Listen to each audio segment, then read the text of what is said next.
Okay, my friends, get ready because mud fossils has decimated geology, archaeology, paleontology, and history. And people like this are standing in the way of truth.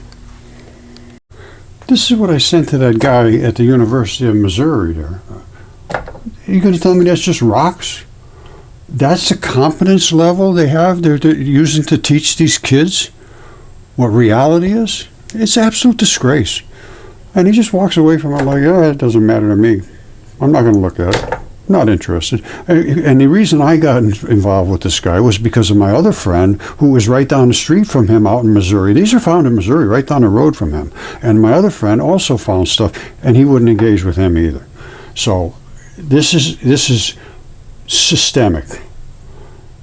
And I see it. I mean, I can't imagine them claiming that, stand up in front of a judge and saying, "Well, that's just rocks, Judge. You can see they're just rocks." Well, maybe they're rocks now, but I didn't say that they're not rocks now. I said they were biology, and these formed in the Edakara biota event that they discovered. No, they didn't discover it. I discovered it. And it's time to make this thing right. I'm done with this right now. I'm going to be honest with you. I'm going to look for something legal to do about this, because this isn't right. These are the people we're relying on for truth, and you can't trust them. If you can't trust somebody, where's the truth? And I don't trust them at all anymore. None of them. Not a single one of them. Every single one I've run into, 100% in academia, I consider to be frauds, or the most incompetent people that could walk the face of the planet. To say that that's not, the DNA reports don't mean anything, CAT scans don't mean anything, that doesn't mean anything, that doesn't mean anything. That's exactly what you get. So it's time to set this thing straight. And these kids paying these huge loans to go to be forced to say things that are ridiculous, absolutely ridiculous now. And I'm not just talking about geology. Geology is 100% wrong. History is ridiculous. Archaeology, anthropology, all of that stuff is wrong. And there's much more wrong that, again, refused to examine by the people we trust. Well, don't trust them anymore. They're liars and frauds. Okay, my friends, this is quite serious. You should get educated, but you don't have to pay to get educated. And when I say get educated, you need to be able to know what is being taught, to know how to understand if you agree with it or not. And I don't agree with basically much of anything. Now, this is Coursera. I have gone to all kinds of courses. I've gone to the University of Geneva for particle physics, Johns Hopkins for genomics, Rice for chemistry, on and on and on. This is, and they send me these basically every month or so. And these are different courses. They specialize for me. This is English as a foreign language. I don't know, maybe they don't think I speak English. I don't know. But these are all things that I'm interested in. This is University of Arizona, astrobiology, exploring other worlds, Old Norse mythology, University of Colorado Boulder. I think they're going to be pretty good, Colorado. They're starting to turn around and offer the exact same things I've been talking about. Now here's Hong Kong University, understanding modern physics, relativity, cosmology. They're getting into this, modern astronomy, confronting the big questions. University of Rochester, Museum of Modern Art. Biology everywhere. This is the University of Colorado Boulder. University biology everywhere. It's everywhere. It's everywhere. That's all there exists. This is University of Toronto, spatial analysis, mapping, science and technology behind astronomical discovery, astrotech. University of Edinburgh. This is everywhere around the world. University of Arizona, knowing the universe, history, philosophy, astronomy, deep learning, cancer biology. That's what I've been studying deeply. This is Johns Hopkins. I went there, like I say, for genomics. Paleontology, theropod dinosaurs and the origin of birds. This is University of Alberta, University of Copenhagen.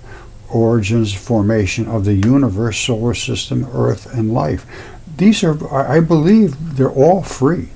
They won't give you a certificate saying you went there, but you don't need that.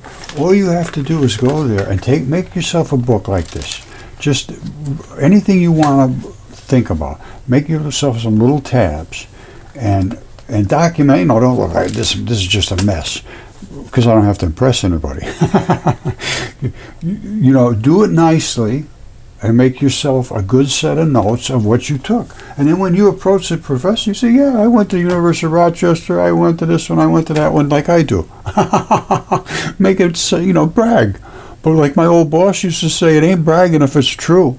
And it's true. You just go there and who cares? You don't even have to take the tests or anything. You just have to go there to see what they're saying and document it. Don't and then you can say, I went to here, I went to here, I went to there. And believe me, a lot of the stuff you're going to hear in these courses is not going to be correct. That's really why I go there, is to basically confront them. And I have, and virtually every one of them has just backed away. I did have some good engagement with the University of Geneva, but that's about it. That's about it. And like I say, I've gone to a lot of them. So if you want to get educated and you want to pick something out, as soon as you pick something out, they'll pick right up on you. Coursera. All right, look it up. All right, let's see here. Biology Everywhere, University of Colorado Boulder. Enroll. Let's see what happens. Enroll for free. Now, if you want to get a certificate, I think you have to pay something, but I don't think it's very much. And they just send you, there's already 7,300 people enrolled. It starts October 2nd, which is today. And this is the way, in my mind, this is the way to do it. All right, just document what you do. Otherwise, you're doing it for your own knowledge. Yes, absolutely. But you can say, I went to the University of Colorado, Boulder online, and here's my documentation. You don't have to have them sign off and say he repeated what I told him to say. Who cares about that? And your employer will be impressed when you present documentation of what you learned, not just that I went there. That doesn't mean a whole lot to anybody anymore. It's what did you get out of it?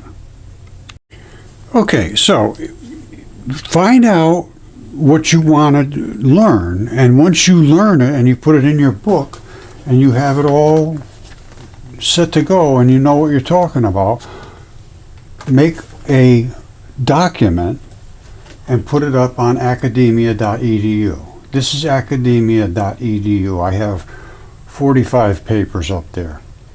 And this one here, mud fossilization of soft tissue, I did this long before Yale took credit for my work.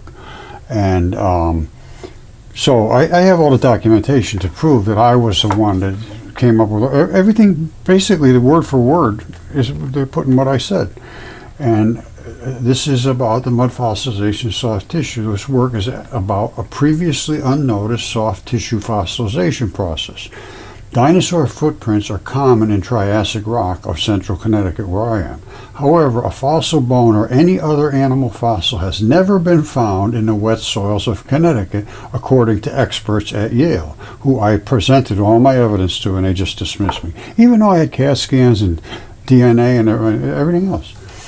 Fossils of soft tissue and bone are thought not to preserve well in wet soils. And then I go on to talk about the process. Traditional fossils are discussed, and then mud fossils discussed. Everybody knows what traditional fossils are. Now, mud fossils are virtual copies of the original creature. Exactly what Yale says, and they agree now. Exactly like petrified trees, the blood and flesh are sometimes unable to escape in the type of mudslides due to compaction. In mud fossils, the bones do not have the mineralization, spongy center look. The reason is ionic and nucleophilic invasion. And I go through the whole thing, natural electricity in wet soils and all that stuff. Flesh turns to feldspar from electrolysis and from this particular situation. I said skin is 50 times more concentrated in silicon, which is exactly what Yale says, as other body parts. Silicon dioxide, exactly what covers many of the specimens, and the layer was tested. 100% human DNA. Final report is due in September 2015. So this was before 2015, but it was in September 2015. I got it. They were absolutely, no question whatsoever, they were human body parts. And I go on. I said this research was done by me over a course of several years prior to this time. So it was started about 2009, 2010, somewhere around there. So the conclusion is soft tissue preservation is possible in wet molecular sized silicates, basically very fine clay and mud. This is why I call them mud fossils. The finer and deeper and colder and quicker the encapsulation, the better the preservation. Now that's a little bit in dispute now in my own mind. I think because I now know it was a hot water flood. It wasn't a cold water flood, and I don't think at the time I took that into consideration. The continuously wet soils generate spontaneous electrical potentials. Well, there's not only that, but there was an electrical discharge at this time because of the interaction with Venus and the Earth, and that's why they could change just like that into stone. And it's electrolysis. That's exactly what it is. It's extreme amount of electricity. It's the catalyst using platy polar silicates and percolates in the wet soil of the electrolyte. Anyway, this was done long before Yale published their paper, which is this one right here.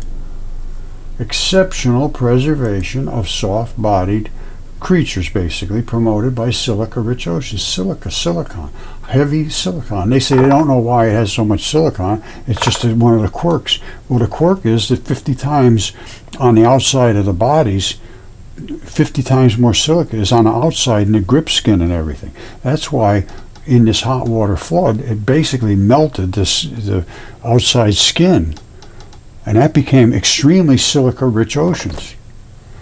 And they agree with this, and Yale, this has been in 2016, and then they made a big announcement about it. And see, animals can turn into rock over a course of hours or years. And they say they wouldn't have known anything about this except for all the silicates. And many of these bizarre creatures don't resemble anything organized that live today. They say it might have been a failed evolutionary experiment. Yes, it was. And this is the Yale-led team. I gave them all this stuff years before they wrote their paper. And then they took credit for it. Now, I don't think that's right. I don't think that's right at all. This is 2016. I was getting the DNA reports back in 2015. So, and all they did was say basically exactly what I said, only they don't have any explanation for it, and they didn't get it right. They don't have the creatures that I have. I have the big creatures. And I have them DNA tested and CAT scan and everything else, and they refuse to look at them because it destroys everything they've told us about geology, paleontology, anthropology, history. It's all wrong, 100% wrong. And so far wrong, it's unbelievable. You know, this would be funny if it wasn't tragic. I have a friend in Missouri that called Derek Briggs, and Briggs talked to him. And he said, oh, you got to talk to the guy out at the University of Missouri because he's right down the road. And here's this guy,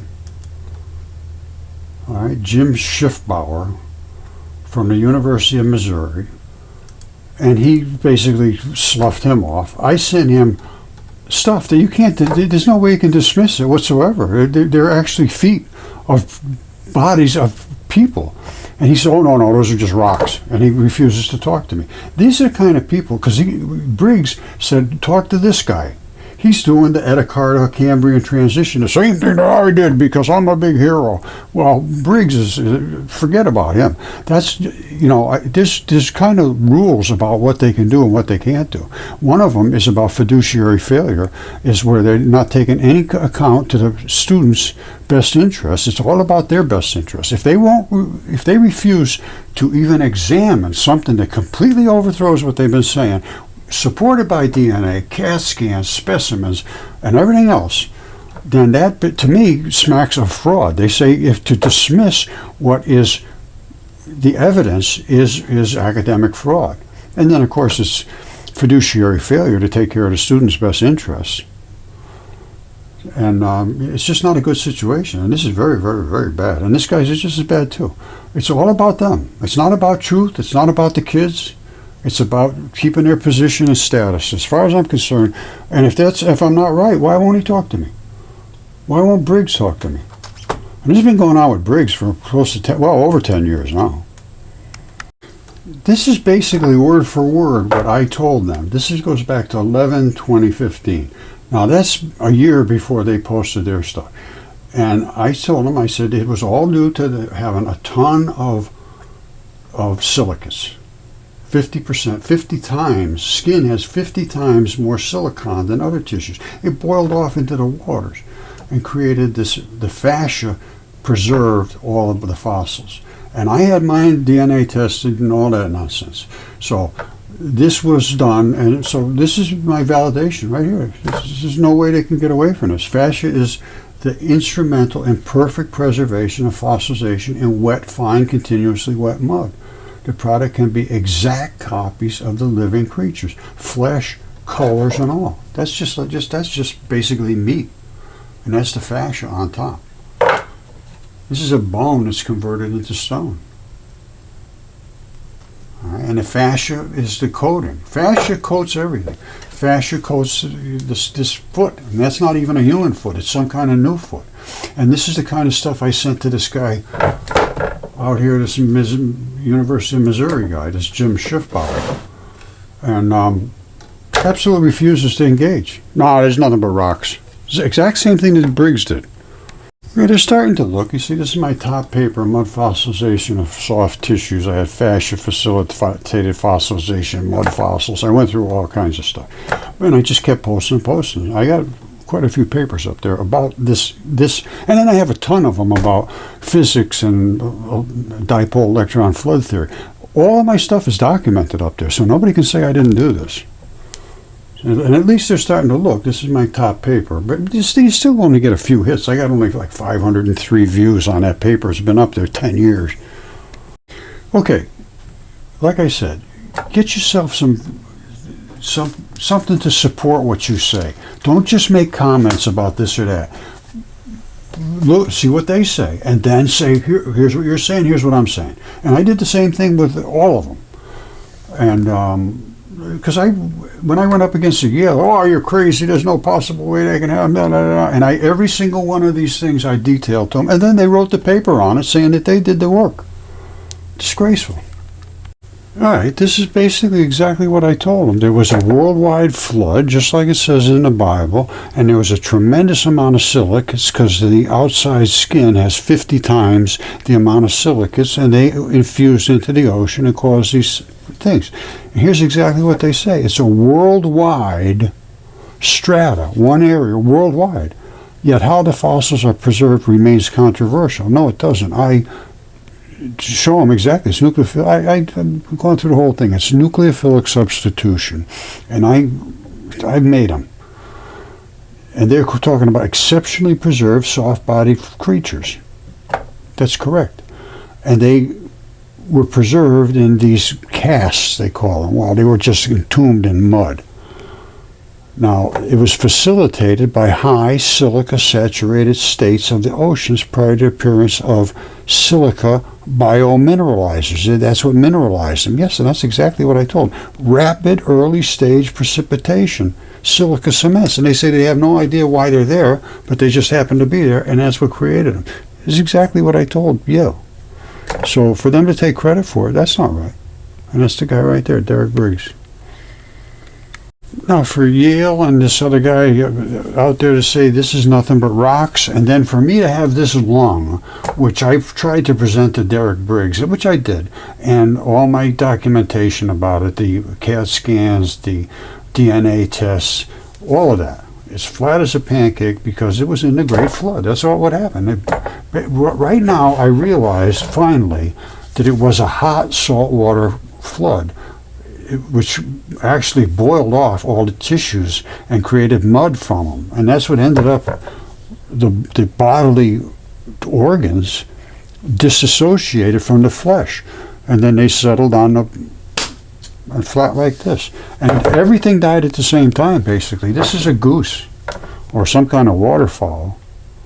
And there's the feathers in his head. That's the feather pattern. He died laying like this again, flat in the flood. And this is where his neck would have gone. You can see the pattern of it. You know, if you know how to look at these things, they're quite easy to understand what you're looking at. A bone, which is a stone.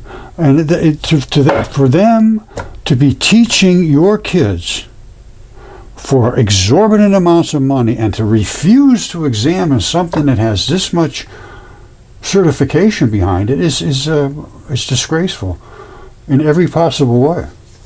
And that's the depression of the heart. Yeah, he died laying like this. You want to see another one? Here, hold on.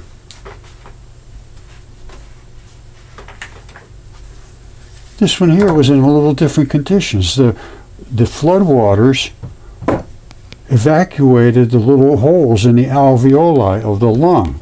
Lungs like this are completely evacuated.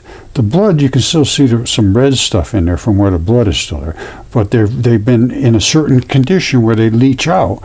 Now this one died laying flat like this. And how do I know that? Because his ribs are still here in the back. You see these little pieces of ribs? Now, this would be his chest. Your lungs, well, I don't know. It could be either way.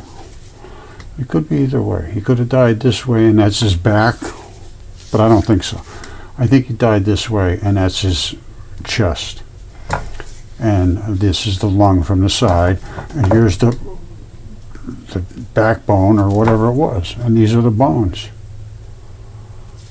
I have so much of this, it's absolutely, and everybody does, and that's what's very, very distressing, because it's so obvious and it's everywhere, and it's denied by the people we trusted. And you can't trust these people anymore. I don't know how to handle it, because nobody can stand up to them. The kids can't. They're scared to death of them. I know that for a fact. I've been told this 100 times, 1,000 times. And they cannot speak about this because they're afraid for their grades and so forth. They have to really suck up to these people, because that's what they expect. Don't make waves or you're done. Your boat will go down. All right, I love you all. I just want reality. I want truth, and we have to demand it from our educators, for sure. We're certainly not getting it from our politicians. We should at least get it from the educators, and they're just as bad, maybe even worse. It's a disgraceful situation we live under right now, and I'm just going to leave it at that. I don't want to get wrapped up in this. I get carried away, because it's just so upsetting after many, many, many years of this, and having nobody that will stand up that's in that realm. Nobody. They can't. It's just not allowed. That's not the world I like. That's not the world I want to live in.